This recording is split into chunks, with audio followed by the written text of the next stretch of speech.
ত্রিপুরা রাজ্যে আপনাকে কোনো মুখিয়া রামপ্রসাদ পালের হাত থেকে আপনাকে রক্ষা করতে পারবে না।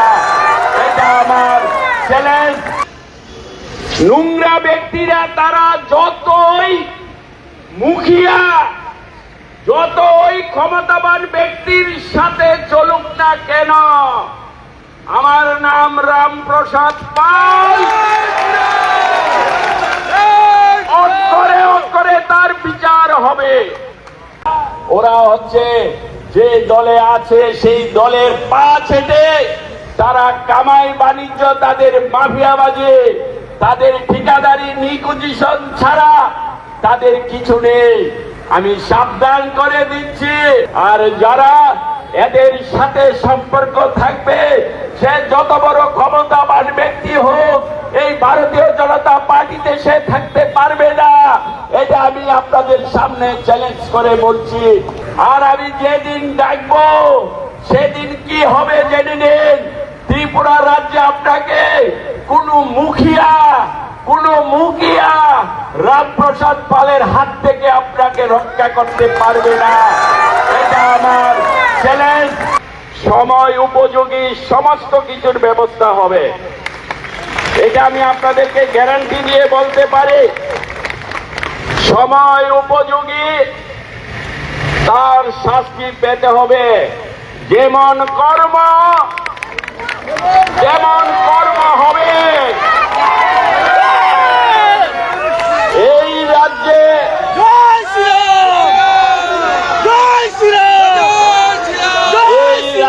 ভারতীয়, আমি এটাও বলছি, এই ধরনের নোংরা ব্যক্তিরা তারা যতই মুখিয়া, যতই ক্ষমতাবান ব্যক্তির সাথে চলুক না কেন, আমার নাম রামপ্রসাদ পাল, অক্ষরে অক্ষরে তার বিচার হবে। কিন্তু আমি বলবো, যেই ব্যক্তি ওই সানি দেবরায় আমার পড়োশি, উনি কুবুদ্ধিজীবী, উনি কখনোই বুদ্ধিজীবী হতে পারে না। তৎসঙ্গে উনি সাংবাদিক হতে পারে না। উনি নিজেকে জোর করে সাংবাদিক বলে। একজন প্রকৃত সাংবাদিক সে এইভাবে রাস্তায় নেমে নোংরা কাজ করতে পারে না, এই অন্যায়মূলক দাবি করতে পারে না। আমি এই বিচার যে কোনো মুহূর্তে করতে পারি। আমি এই বিচার আমি যে কোনো মুহূর্তে তার শাস্তি দিতে পারি। আমি আপনাদের সামনে দাঁড়িয়ে বলছি। এবং সেই দিন হবে আসল খেলা।